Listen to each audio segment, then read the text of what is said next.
नमस्कार। बिहार में बीजेपी की हालत बहुत खराब है। कितनी खराब है, मोदी के बगल में कमल हिलाते नीतीश कुमार का चेहरा देखकर आप समझ सकते हैं। बिहार में मोदी का रोड शो था। गोदी मीडिया पर बताया जा रहा था कि बहुत ऐतिहासिक रोड शो है, लेकिन रोड शो में जब हमारी रिपोर्टर फरहत उतरी तो लोगों के विचार सुनकर दंग रह गईं। पब्लिक मोदी गो बैक के नारे लगा रही थी। Narendra Modi go back, Narendra Modi go back, Narendra Modi go back, Narendra Modi go back, Narendra Modi go back, Narendra Modi go back. Modi ji आप जवाब दीजिए कि रोजगार क्यों नहीं दिए? मोदी जी आप रोजगार दीजिए कि महंगाई क्यों नहीं करना गलत है? मोदी जी आप जवाब दीजिए कि महिलाओं से विरोध करना गलत है? मोदी जी आप जवाब दीजिए कि महिलाओं से बीजेपी भगा देश बचा देश का अंग्रेजों से ज्यादा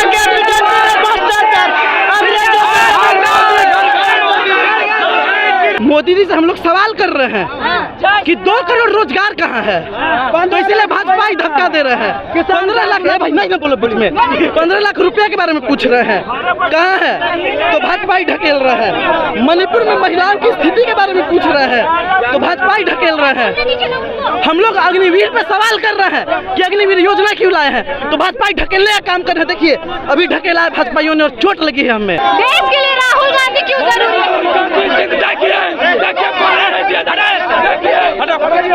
देख सकते थे कि किस तरीके से पुलिस को लेकर,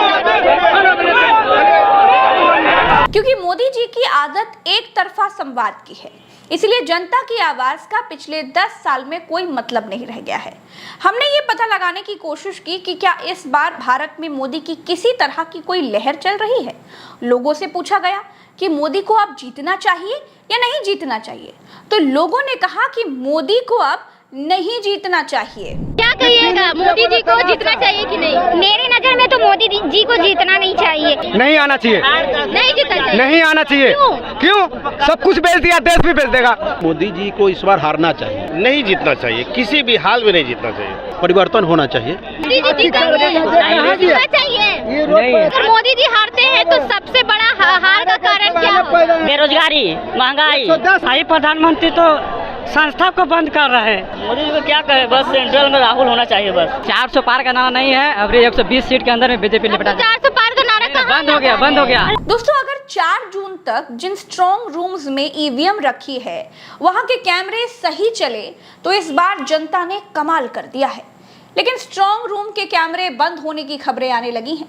बारामती में जिस स्ट्रॉन्ग रूम में ईवीएम्स रखी थी वहां का सीसीटीवी 45 मिनट के लिए बंद कर दिया गया।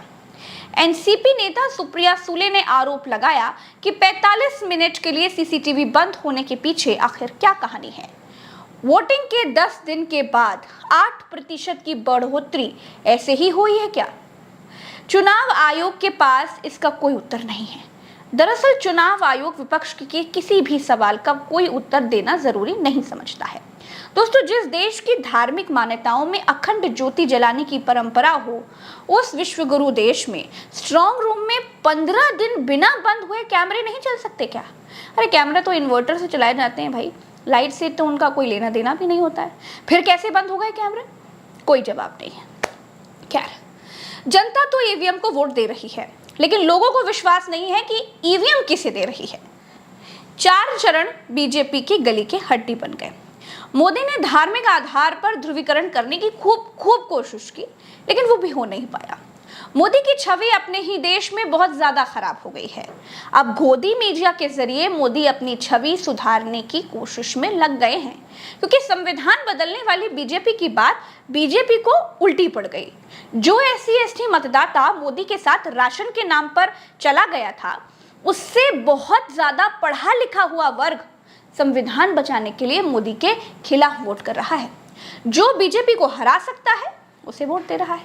ये मैसेज भी बहुत तेजी से फैल गया है कि मोदी के जीतने के बाद योगी को गुजरात लॉबी साफ कर देगी, तो योगी को बचाने के लिए ठाकुर समाज मोदी के खिलाफ खड़ा हो गया है। दोस्तों, यूपी में ये पहली बार है कि भारतीय जनता पार्टी के ट्विटर हैंडल से, मतलब संगठन के ट्विटर हैंडल से योगी सरकार की पुलिस पर सवाल खड़े किए जा रहे हैं। मतलब बीजेपी कह रही है कि योगी की पुलिस मोदी के समर्थन में वोट डालने वाले वोटरों को रोक रही है। अमित शाह ने यूपी की कमान अब अपने हाथ में ले ली है।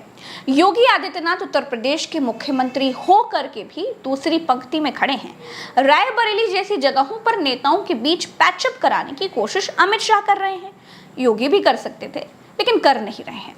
अदिति सिंह योगी की विधायक हैं, शाह के कैंडिडेट दिनेश प्रताप सिंह की मदद कर सकती हैं, लेकिन नहीं कर रही हैं। अदिति ने ट्वीट करके कह दिया है कि उसूलों से कोई समझौता नहीं होगा। ब्रजभूषण शरण सिंह शाह के सांसद हैं, उन्होंने योगी की रैली में जाना ठीक नहीं समझा। बोले मैं बुलडोजर नीति के खिलाफ हूँ। बाबा की जो सीढ़ी में 80 डंडे हैं, वो 40 डंडे ही नीचे डाल रहे हैं।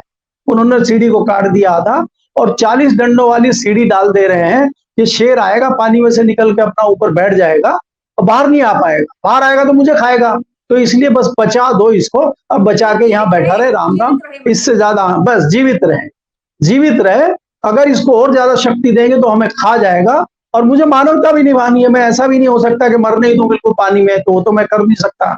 तो इसलिए ये वाला एजेंडा चल रहा है और इस पे काम जो है उत्तर प्रदेश में हो रहा है। उसी का ये नतीजा है जो आप ट्वीट देख रहे हैं, जो आप मुझे सवाल पूछ रहे हैं कि साहब उन पे धारा 144 चल रही है, ठाकुरों के इतने बड़े आंदोलन, इतनी बड़ी पंचायतें हो रही हैं, कोई मुकदमा नहीं हो रहा है, कोई FIR नहीं हो रही है। और वो जो मायावती का भतीजा है उसके ऊपर एक में तुरंत जो है FIR भी हो जाती है, कार्रवाई भी हो जाती है, वो घर भी बैठ जाते हैं, एक झटके में 3 काम, और इधर कुछ हो नहीं रहा है। तो ये चीजें दर्शाती हैं कि अंदर ही अंदर बड़ा खेल चल रहा है। तो दोस्तों, नरेंद्र मोदी गोदी मीडिया के जरिए अब खुद को मुसलमान परस्त दिखा रहे हैं। बता रहे हैं कि उनके घर के बगल में मुस्लिम समाज के लोगों के घर हैं, वो उनके घर का खाना खाते थे, ब्ला ब्ला ब्ला ब्ला ब्ला ब्ला। लेकिन पूरे चुनाव भर मुसलमानों को किस तरह से दोयम दर्जे के नागरिक के तौर पर ट्रीट किया गया, वो तो पूरी दुनिया ने देखा।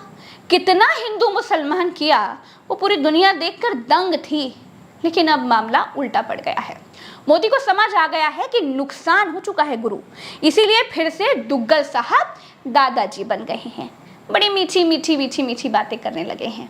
अभी के लिए इतना ही, चलते हैं।